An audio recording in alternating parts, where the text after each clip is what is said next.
let me say by way of background that this material, the material that I'm going to present today, comes from the final chapter of my new book, which is titled Jewish Books in North Africa,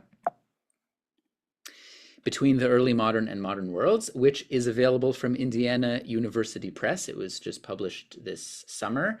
And I do have a discount code for those of you who are joining us, which should be in the chat. Do I need to put it in the chat again? But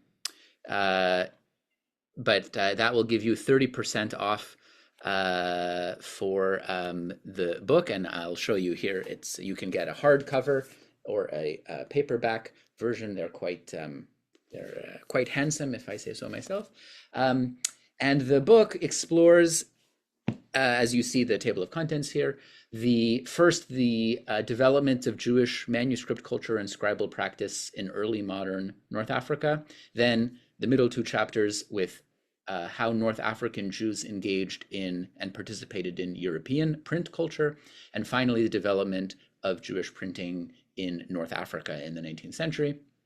And last, what we're going to talk about today, the question of libraries and book circulation. What happens when books leave the printing house, when they've left the manuscript scriptorium? How do they move around? So that's what we'll talk about today. And if you have questions as we're going, feel free to put them in the chat, and we'll have plenty of time.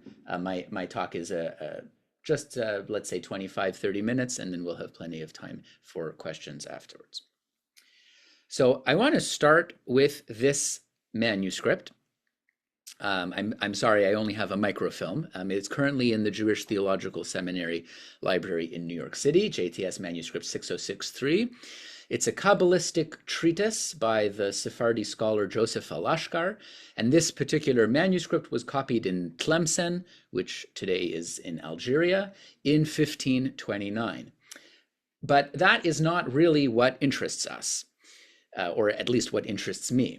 I'd like to direct your attention, rather, to the small note on the left-hand side, which informs us that on Thursday, July 8th, 1824, which is to say when this manuscript was already 300 years old, a Meknesi scholar named Habib Toledano consulted it, as he writes there on the second line, ba estudio shel morenu harav Yaʻavetz zichrono livracha, which is to say in the estudio, and I'll come to that word in a moment, of the Yaʻavetz of blessed memory, referring to the famed Moroccan rabbi Yaʿaqov Ibn Tsur, or Abensur, of the early 18th century.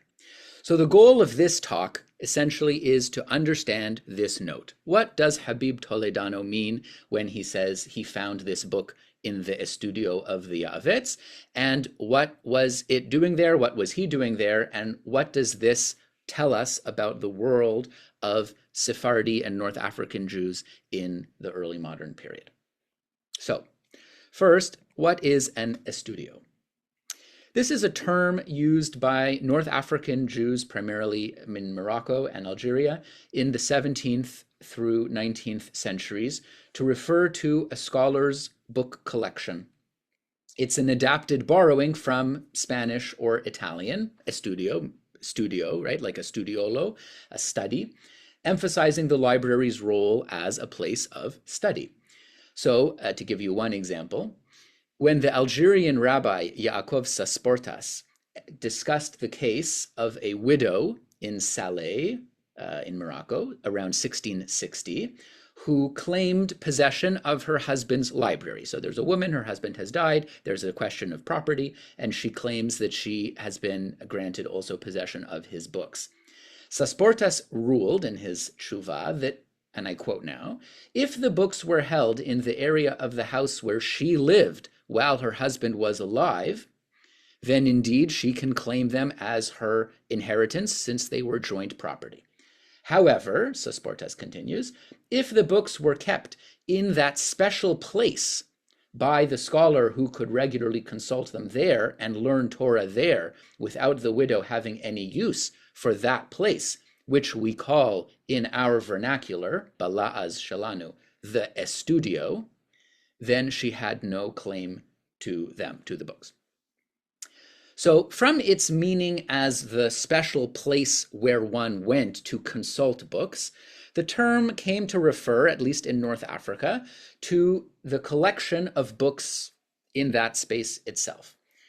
And this appears to be a unique usage in North Africa. In other words, the usage of the word estudio in Judeo-Spanish in the Ottoman lands refers only to a room, the studio, but has no specific meaning to a collection of books.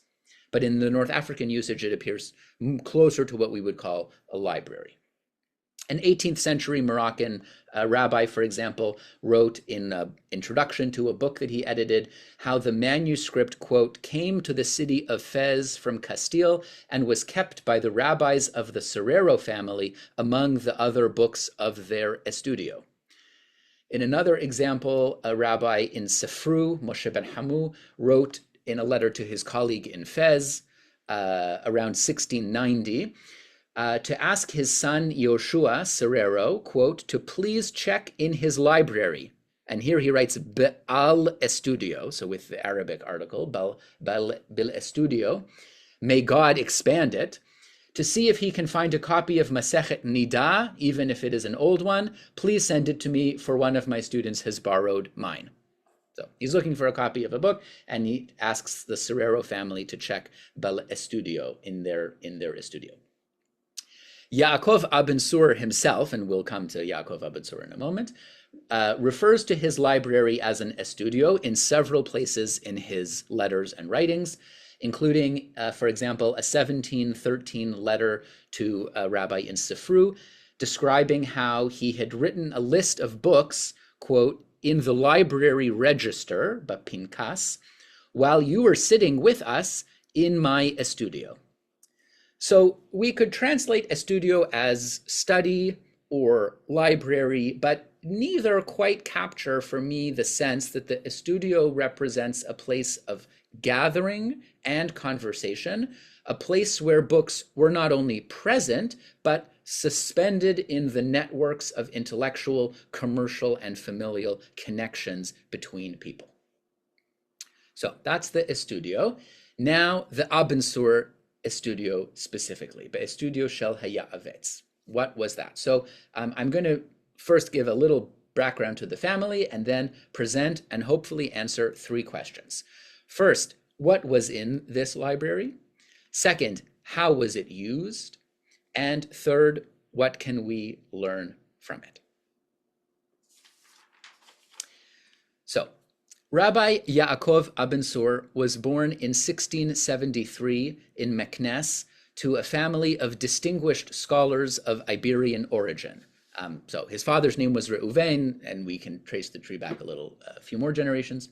But the tree here starts with Yaʻaqov Ibn Tsur, whom I call Yaakov I, even though technically his grandfather was also called Yaʻaqov Ibn Tsur. So, but I'm interested in the Yavetz, so for me, he's Yaakov the first, Yaʻaqov Ibn Tsur, also known by his acronym, the Yavetz. Not to be confused, there's also an Ashkenazi rabbi called the Yavetz. That's a different guy. Considered by many to be one of the most influential Moroccan scholars of the early modern period, the Yavetz was a renowned jurist, halachic authority, poet, and Talmudic scholar. As a young man, he moved to Fez, where he spent most of his life, with brief sojourns back in Meknes, and also he spent some time in Tetuan. But most of his life he was in Fez. He began his career as a scribe and notary, or a sofer, for the rabbinic court of Fez. And over the course of his life, he assembled his letters and legal documents into a collection of epistolary models, which he titled Lashon Limudim, and also a manual of scribal formularies, which he titled Et Sofer, both of which were very popular and circulated widely in manuscript before being published later in the 19th and 20th centuries. Only one of his children survived to adulthood, his son Raphael Oved Abensur. But in the following generations, the Abensur family flourished and continued to serve as spiritual leaders across Morocco until the mid-20th century. So there's actually many branches of the Abensur family. I've just shown two here which are relevant for our discussion. The library of the Abensur family appears to have been largely accumulated in two stages. First, the core of the collection was assembled around 1700 to 1750 by Yaʿaqov Ibn Tsur himself, so he's at the top of the family tree there circled.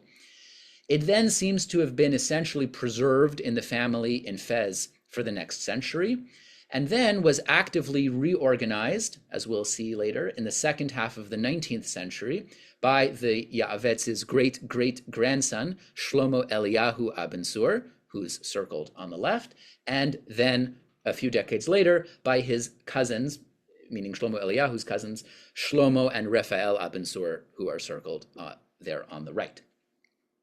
The library itself, unfortunately, does not survive intact, but there are many books in various collections around the world bearing ownership marks and stamps from several different generations of the Abensur family. As you see in this example, I would love to know where this book is. It was sold, as you see, at auction a few years ago, but it has on the left-hand side an ownership inscription from Yaʿaqov Abensur himself.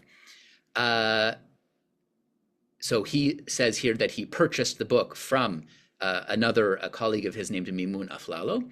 And then in the middle, over the title, you see that blue oval stamp, which is a little hard to read, but I can tell you that it says Raphael Abensur, and that's the stamp of Raphael Abensur, who's circled there on the family tree, who lived from 1830 until 1917. So these two marks show us that this book was in the possession of the Abensur family from at least the turn of the 18th century until the very end of the 19th century. So in my mind, when you see an inscription from the Yaāvetz and a stamp of Raphael Abensur, that tells me that this book is in what I'm calling the Abensur family library. So if you've bought this book, or if you know somebody who bought this book, just please let me know. Or if you see any books with this kind of stamp in it, let me know. How big was this original library? Unfortunately, we don't know. Several letters and documents reference a pinkas, a register, as I mentioned, which seems to have included a list of books in the library, desired titles to be collected for the library, and books loaned out of the library, but unfortunately no such register has yet been located, yet. I have a lead on a manuscript in Princeton that I'm hoping to see in February, so maybe I'll find it. But in the meantime, combining the various pieces of documentary evidence, I've compiled a list of well over 150 specific titles, which I feel very certain were in the library at some point. So some of them are books like this one, where I can see the stamps. This book was definitely in the Abensur collection. Then there are books mentioned in letters, quoted in sermons by the Yaāvetz. He says, I saw such and such a passage in such and such a book. So I have somewhere between 150 and 200 titles, which I can pin to the collection.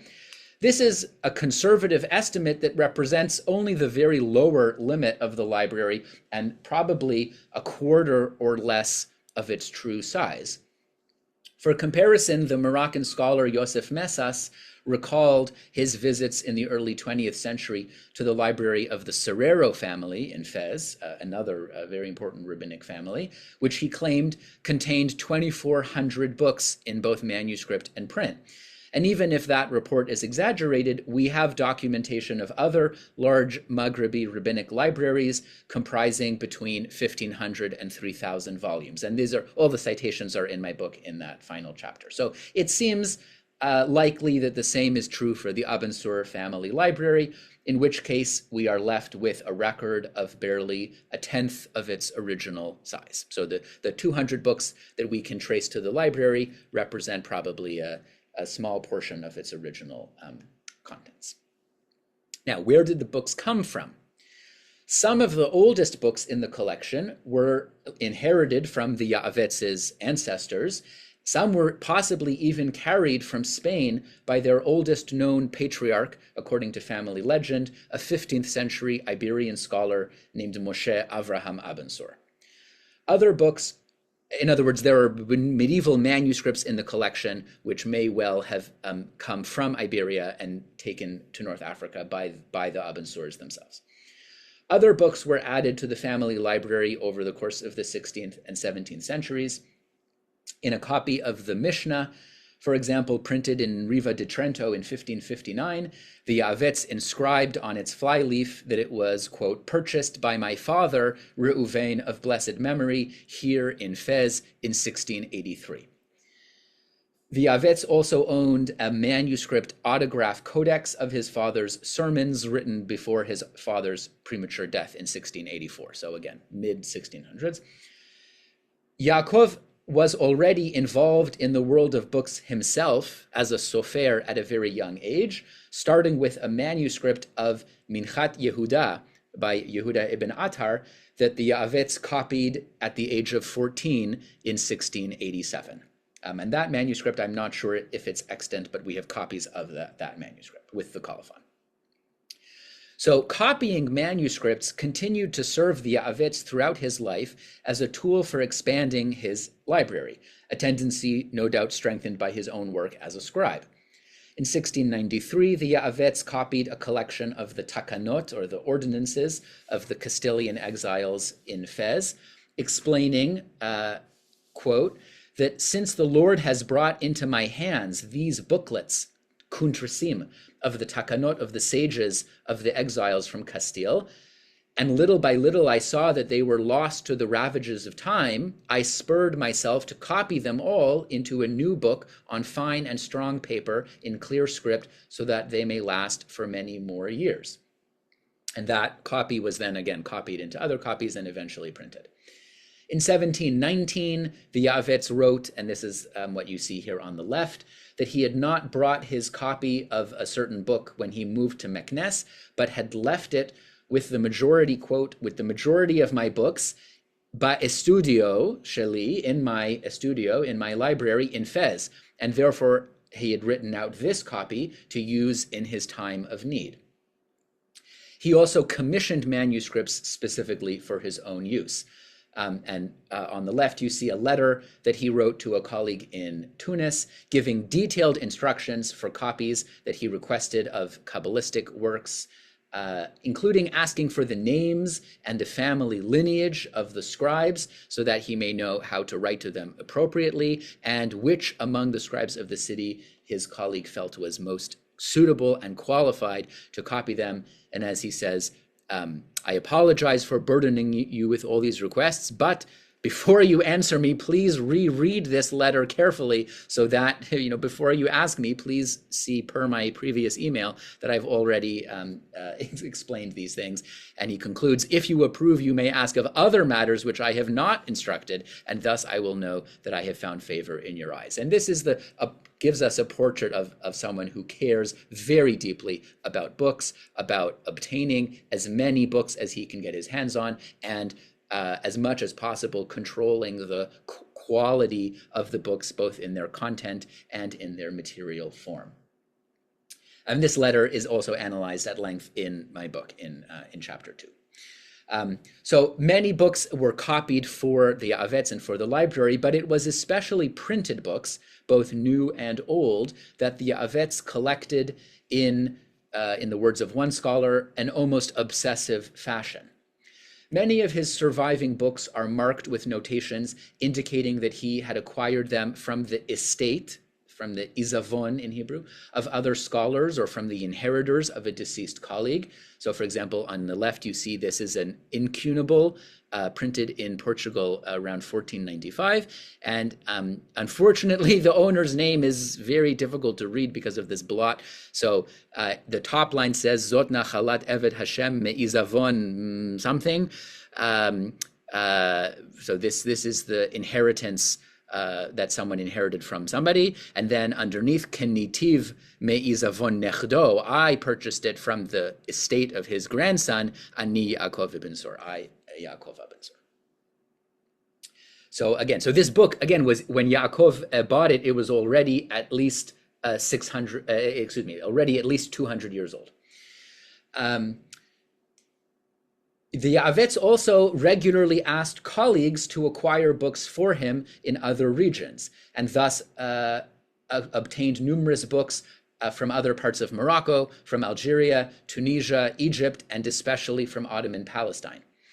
To his nephew in Saleh, for example, the Avetz wrote that he had heard a rumor, quote, that this book, Knesset Hagdolah, has been published and bundled together with its other volumes, destined to be sold. Please hurry to purchase it for me and send it.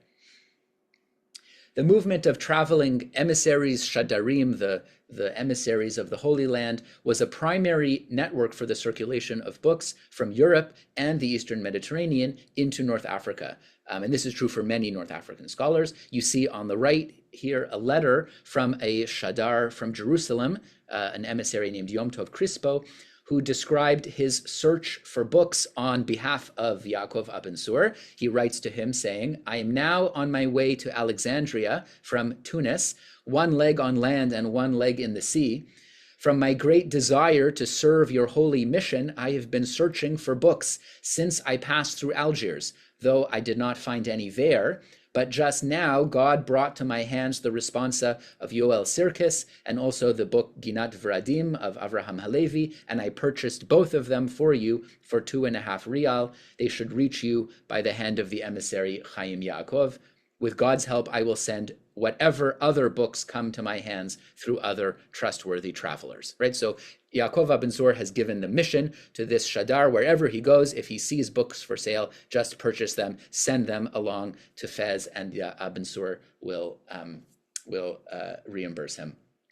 Or so one would hope. In one of the most relatable aspects of this pursuit, it seems that the Avetz sometimes allowed his love for books to override the mundane concerns of, shall we say, the financial repercussions. In another letter, his contemporary Shmuel de Avila wrote to him from Jerusalem to complain that, quote, since the day I arrived here from the city of Saleh, the booksellers have been sending me letters asking for the money owed them for the books I purchased for you, and it has already been 1.5 months that I have paid these debts from my own pocket. Therefore, when this letter arrives, please send me the required sums. In other words, pay up. I don't know, did he not? Probably he did, because there's no other letter.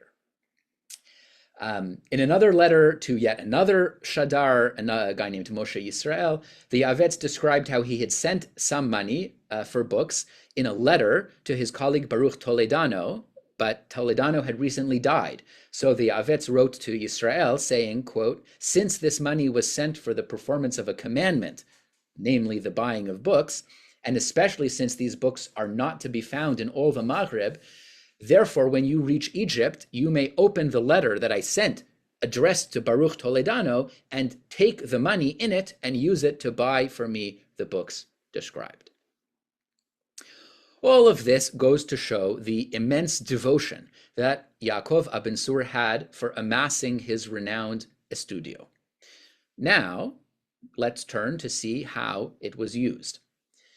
As noted previously, the Abensur collection was a site of active learning and use.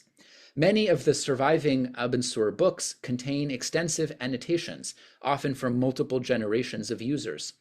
The Avetz himself was known for filling the margins of his books with notes.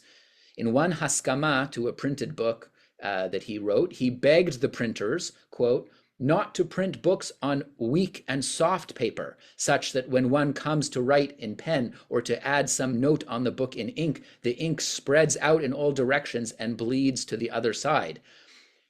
My advice is, he says to the printer, to print on clean white paper that is strong and sturdy, so that it will last for a long time, and that anyone will be able to correct errors or write notes in its margins.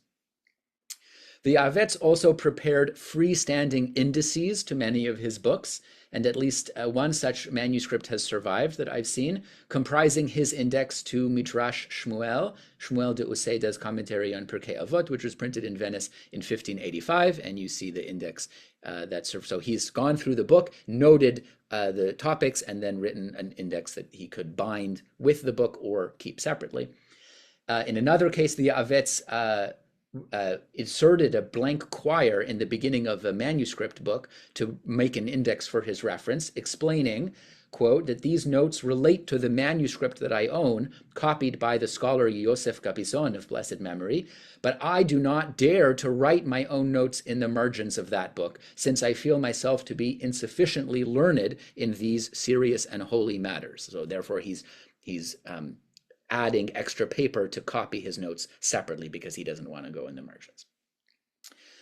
Other users of the library similarly took up their pens to add their voices to the textual conversation, often quite literally. For example, in this copy of a manuscript of Minchat Kanaut, which you see on the left, which was in the Abensur library, one of its readers, at least one of its readers, has corrected the meter of some of the poems and drafted other suggested verses in the margins. And probably this is one of the members of the Abensur family. Likewise, the 16th century manuscript from the Abensur library of the responsa of Shlomo ibn Adret, the Rashba, contains numerous 18th and 19th century marginalia from Abensurs and others, comparing its text to printed editions of the Rashba and other books. So very intense, cross-referencing and scholarly work. This type of activity helped enhance the library's function as a resource for the Avets primarily in preparing his scholarship, homiletics, and legal judgments as he compared texts and collated references across this vast collection of printed and manuscript books spanning at least several centuries, right? You see here, this is a manuscript from 1478 that he's using. A surviving manuscript miscellany, for example, written by Yaʿaqov Ibn Tsur in the early 1700s, contains a wide variety of material copied from other books. And I've given you a few pages for examples. You see here quotations from the book Parashat Drachim, which was printed in Istanbul in 1728, manuscript booklets, kuntrisim, belonging to a certain Shadar from Jerusalem named Chia Dayan, and even the third column here is titled Matzati Katuv Velo Yadati Mi Ba'al Hadvarim. I found this written, presumably in another manuscript, but I do not know the author. These excerpts are often labeled or annotated for his use. For example, this is a passage appropriate for the eulogy of an elder, or the eulogy for a rabbi's wife, or this is a good blessing for a circumcision, or material for sermons on the weekly parasha. So in other words, he's a rabbi, right? He's taking material from his library and he's collating it and he's synthesizing it and organizing it to be able to use it for his own needs. In another fascinating example, which unfortunately I don't have a picture of, we know from a secondary source that Yaʿaqov Ibn Tsur owned a copy of the 1661 printing of the Atiyas Bible, which he had annotated with, quote, precious comments regarding the Masorah that Abensur had copied into that book from a 15th century Iberian manuscript Chumash attributed to the scribe Moshe ibn Zabara, which was also in the Abensur library. Unfortunately, certainly the Atiyas Bible owned by Abensur has not yet surfaced, and I think that the Zabara Chumash might be one that's currently in the British Library, but it's defective, it's missing some pages, so I can't be sure. But the idea here is really amazing, that there's a medieval manuscript, there's an early modern printed book, then there's Yaakov Abensur 100 years later copying from the manuscript into the printed book for his own use. Through these annotated pages, the users of the library took an active role in textual conversations, offering corrections, additions, cross-references to other books, and commentary on the content. This conversation also extended beyond the library itself. Letters exchanged among scholars, as we've seen, frequently reference books found in their colleagues' libraries or ask whether particular titles were to be found there. So libraries served not only as sites of individual silent reading, but also as places of encounter, discussion, and conversation. The books of the Abensur library, like other collections, were lent out both for reading and for scholars to create their own copies from them. In the colophon to one manuscript copy of Minchat Yehuda from 1708, which was copied from Yaakov Abensur's original copy of 1687, the scribe, whose name was Elazar Bahlul, acknowledged that, quote, "This book was written and copied through the generosity of my dear colleague Yaakov Abensur, who showed me grace and favor by placing this book in my hands to copy it." Books begat more books in the context of communal use, which involved reading, writing, learning, and teaching. At the same time, improper use of the library's liberal borrowing policies could cause problems. The Yavetz wrote to one colleague asking him to bring him a new book in stealth, explaining that, quote, "Since in this area, when people find out that a scholar has some new book, they immediately come to borrow it, great and small, and soon they tear it into 12 pieces, and its quires are scattered about in many copies. Therefore, please bring me this book with the greatest secrecy." But this concern notwithstanding, it seems clear that the Abensur library played an active role in the community for over 2 centuries. And thus we can now return to our note from the beginning. When Habib Toledano consulted this manuscript in 1824 and noted that he found it in the estudio of the Yavetz, he was acknowledging the place of the Abensur family's collection as a repository of books in manuscript and print, a hub of ongoing scholarship, and a point of access to centuries of Sephardic history. Now, what was the fate of the library? As I said, the book collection was passed down and largely maintained in the family after Yaakov Abensur's death for about 100 years.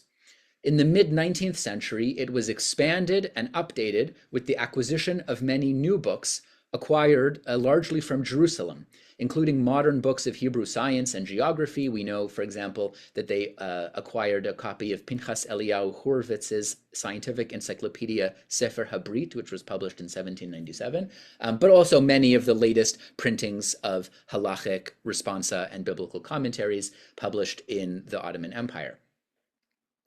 Raphael Abensur, who lived from 1830 to 1917, and his son Shlomo Abensur, who lived from 1859 to 1941, followed in the footsteps of Shlomo Abensur, and most of the surviving books from the Abensur library bear their personal stamp imprints. So that's that blue oval seal that we saw at the beginning. And you see here a letter to Raphael Abensur from a bookseller in Jerusalem, David ben Shimon. That's the father of the great Rabbi Raphael Aharon ben Shimon, who was later the chief rabbi of Cairo, famously responsible for delivering the Geniza to Solomon Schechter. So his father was a rare bookseller, and you see here a letter to Raphael Abensur, 1872, listing a number of books that are on their way to Morocco via Gibraltar. Yosef ben Naim, the Moroccan bibliographer, recorded that Raphael Abensur, quote, collected and gathered many books of Torah in addition to those he inherited from his family. He did not ignore even a single manuscript leaf, but would gather dispersed leaves and bind them into volumes. At the time of his death, he left behind many such books, and some of these gathered volumes do survive in different collections. However, it was also at this time that the Abensur library began to be dispersed. In 1841 already, Shlomo Eliyahu Abensur sold 29 medieval manuscripts and early printed books, including 2 in Canabula, to a Tunis-based Polish book dealer named Eliezer Ashkenazi, and then Ashkenazi sold them to various European libraries. In the early 20th century, another large group of manuscripts and early printed books was, along with correspondence of the Abensur family, was sold, presumably by Shlomo Abensur, to the Sephardi scholar and book collector Ariel Ben-Sion, and this collection is now held at the University of Alberta Library, and that's in fact where you see here at the bottom BC, that stands for Ben-Sion Collection at the University of Alberta. So these are the stamps of Raphael and Shlomo Abensur. It was also around this time that approximately 24 printed books from the Abensur library were acquired by the Lubavitch Schneerson collection. I'm still not entirely sure how or why or when. I have been unable to find any. If you know anything about this, let me know. But they're today in the Chabad collection in Russia. But the Abensur collection remained an important resource in situ in Fez well into the 1930s. So we have numerous references from Moroccan scholars consulting it in the 1920s and 30s, even the 40s, even though it had already been depleted of many of its major treasures. Finally, in 1969, Shlomo Abensur's children sold the bulk of the remaining manuscript collection to the Polish-Dutch scholar David Klagsbald and his son Victor. And now, after Victor's recent death, they were sold at auction by Kedem this past July, so who knows where they are now. They've all been dispersed.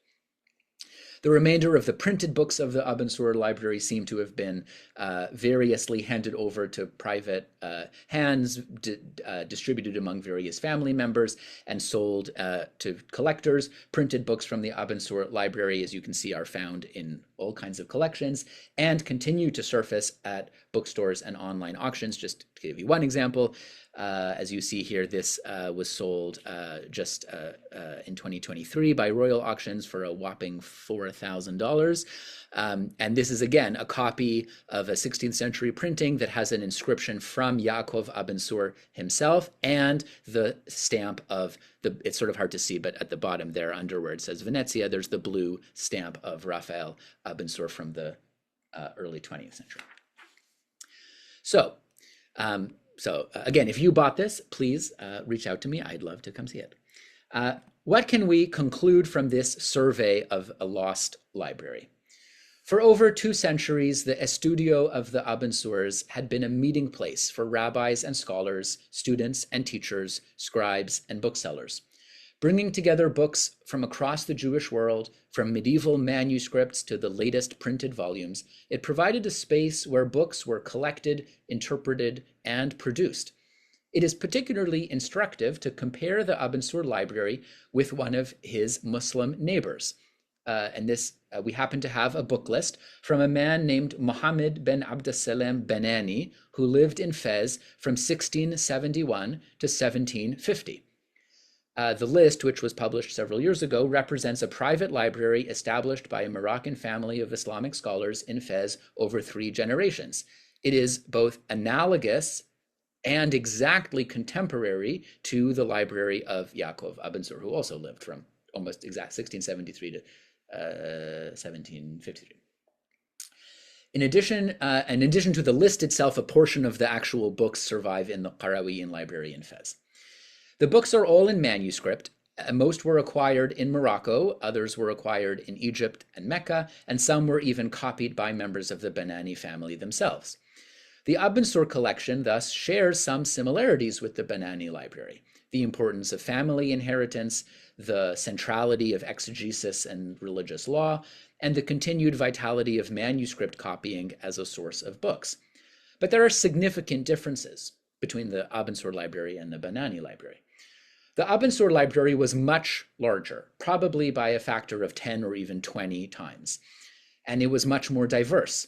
It drew on a much wider and broader field of book production, integrating manuscript and print, and including works produced not only in the Maghreb and the Ottoman lands, but also as far afield as Germany, the Low Countries, Poland, and Lithuania.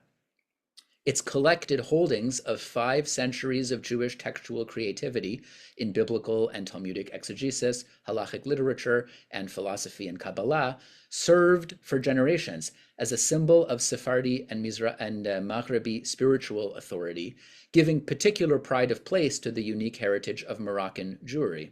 The Abensur Estudio thus demonstrates the vibrancy of Jewish book culture that characterizes Maghrebi and Sephardi life in the early modern period. Thank you. Thank you very much. That was absolutely excellent. Would you like to close your Sure. Yes, slide? Thank you. Was the Abensur library exceptional, or were there sort of scattered around the Maghreb a number of these. Yeah. And also, I suppose, perhaps a slightly cynical question. I mean, this library obviously has been used for study, but are there other people who are just building up their book and manuscript collections as sort of status or power symbols? Yeah, yeah, great question. So, yeah, it's in some ways it's exceptional. The Avitz was, one of the most prominent rabbinic scholars of his generation, and he was located in Fez, which was one of the, great centers of intellectual and religious life. So, it's certainly on the larger end. There are other libraries that are comparable. So we already heard some mentions of the Serrero family library, which is much less documented, and has been also dispersed, but probably the Serrero family had a comparable collection to the Abensurers. There are other libraries also in Tetuan, in other parts of Morocco, that have a similar size to them. And we also know, I discuss in my book, several libraries in Algeria and Tunisia that again, somewhere in the 1,000 to 3,000 book range. So that's a pretty significant library for the early modern period. Most of these are family libraries. So another thing that's unique about the Abensur library is the degree to which it was associated with this one figure, Yaʿaqov Ibn Tsur, who really seems to have done the lion's share in creating and assembling the core of the library, right? We saw that even 200 years, no, 1824, 100 years after his death, right? Habib Toledano still says, I found this book in the studio of the Yaavets. In other words, this is still known as Yaakov Abensur's library, or even in the 19th century. So there's some that association. The Serrero library is not associated with any particular person. It's just the family library. So that's the difference. But I mean, these books really were these collections really were working collections. They did not have. I mean, of course, they were also status symbols for sure.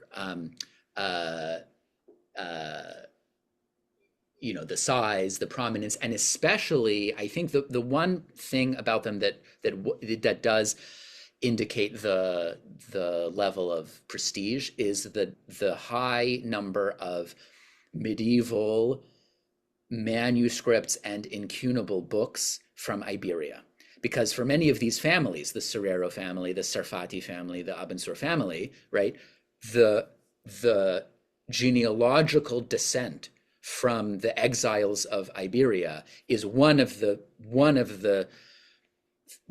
aspects that gives them that prestige and that social capital that they have. Their claim to authority and their claim to rabbinic leadership in the community is based in part on the legacy of medieval Sfarad as this kind of, mythic origin point of the community. And the fact that they can point in their library and say, look, we have books that come and we have examples. There are books that survive, medieval Iberian manuscripts, that survive, that have notes that say, this book was brought by our ancestors from Spain, and it is our precious heritage that this book shows, the history that we came from Spain. So they do hold significance to those parts of their library for sure.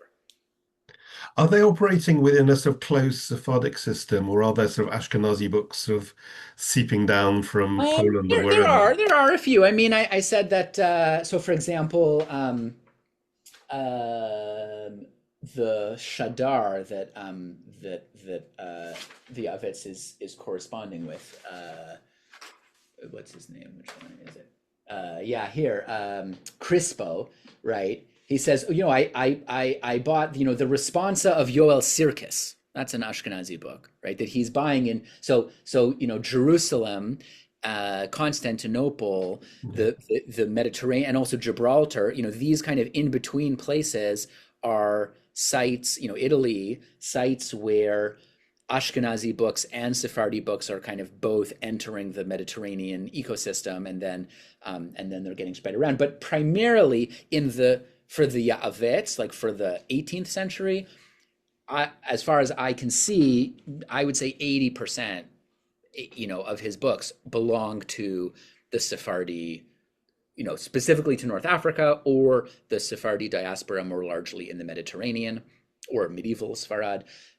It's only in the 19th century that the center of intellectual gravity sort of moves to the Ashkenazi world, so that even Moroccans in Fez are, the books that they want are the latest books that are published in Vilna or in Warsaw or in Berlin. And so in my book, in the last chapter, I analyze the Abensur library as an example primarily of an 18th century library, and then I compare it to another library that I have fairly well documented, which is the library of Avner Yisrael Tzarfati, who lived in Fez from 1827 to 1884, and his books have a much more pronounced shift to the Ashkenazi world. Like, he has many, many books that were printed in Eastern Europe. He has many, many books of Ashkenazi rabbis. That's more a product of the 19th century, less so in the 18th century. Thank you. And so one last question. The word Shaddai you're using, is that Shaliach, a sort of representative Yeah, from Eretz Yisrael? yeah. Because no, it's interesting to see that they're also playing this other role as well as begging money. But I'm curious if they're sort of stopping off at book dealers, why the book dealers aren't themselves kind of writing to the libraries. Yeah, they really seem to be these shluchei de Rabbanan, the emissaries of Ottoman Palestine.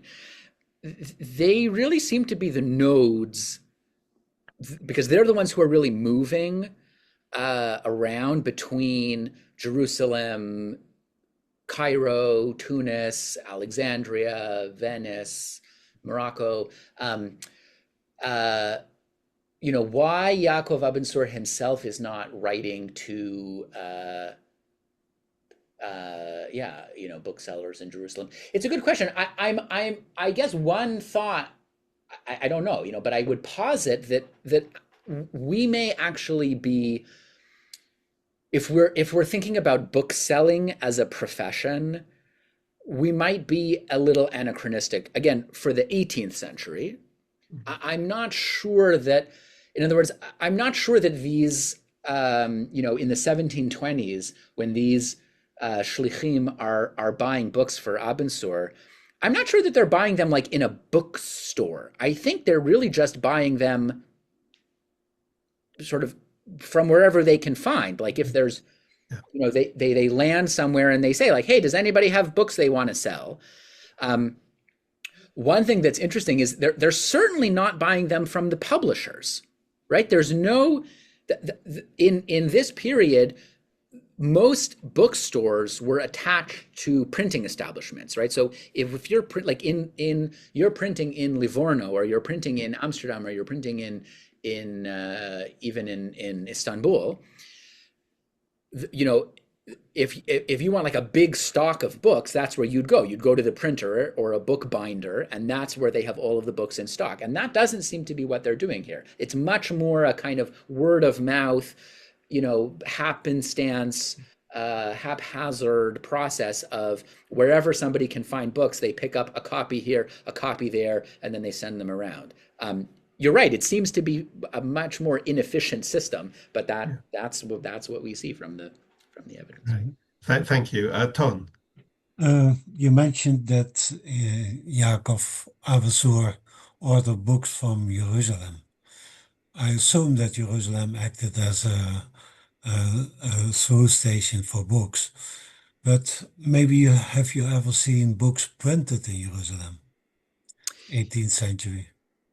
I don't believe there was a Hebrew press active in Jerusalem in the 18th century. There are books published in Jerusalem in the 19th century, which do end up in the Abensur collection, but again, in the hands of the later, in the Shlomo and Raphael Abensur period. In fact, the Abensurs themselves, I think this was the, wait, where did my slides go? The toward the end, I showed one example here of, oh no, it was Alexandria. But I'll just show you this example. So this book here, Eit Lechol Chefetz, this book on the left. So this is actually as you can see, it says, right, Yaʻaqov Abensur. So this is actually a book that assembles a few different texts from the Abensur family library, from Yaakov Abensur, and then also from Moshe Abensur, and then also from Shalom Abensur, and then Shlomo Abensur. Okay, so all of these texts were assembled in manuscript from the Abensur family library, and they were then brought to press by Raphael Aharon ben Shimon, who was at this time the chief rabbi of Cairo, but who had previously served as a shaliach, as an emissary in Fez, where he had become closely, and he of course was of Moroccan descent himself, because his father, whom we already met, David ben Shimon, was a Moroccan who had emigrated to Jerusalem, and he had been selling books to the Abensur family library. Ben Shimon starts a society called Chevrat Dovevei Siftei Yeshenim, the Society for the Revival of the Lips of the Sleeping, which the goal of the society was like a kind of like an antiquarian bibliophiles society, and the goal of the society was to find old manuscripts primarily from Moroccan sages, like in the Abensur family library, and bring them to print in Jerusalem or in Egypt. And they end up printing, I think they print about 8 different books in the 1890s and early 1900s under the leadership of Ben Shimon. It's a very interesting, and I go into it in my book, but it's a very interesting example here of the kind of repeated circles of generational transnational ties that link Morocco with the Moroccan diaspora in Jerusalem and in Ottoman Palestine through the movement of people and books back and forth. So there's a very long-standing connection. Yeah, and those seals in the middle that you showed, it looked to me like they might have something to do with Jerusalem. Oh, they are. Yeah. Yeah. Exactly. Okay. Exactly. It's a good observation. So it is kind of here, I'll put the image back up. And this is one actually survives physically in the Gross family collection. And there's one other that Bill Gross owns that is a slightly different version, but you can see it, right? It's an image. It says, "If I forget thee, O Jerusalem," right? And so it has an image of Jerusalem with the Western Wall, but then underneath it says Fez. So, like, this is obviously not the city of Fez. This is obviously the city of Jerusalem, but it belongs, and then the name here. So this one is Shlomo, son of Raphael Abensur, but his father also had a very similar stamp, because this is his father's stamp. It says Raphael Abensur, but it's clearly also the same style of stamp. So it's a Jerusalem stamp, but it's also, and this is here Salomon Abensur. There's his stamp, also in Arabic. So there's this like Fez. Yeah, this kind of Fez Jerusalem continuity also you can see in the stamps themselves, which is nice.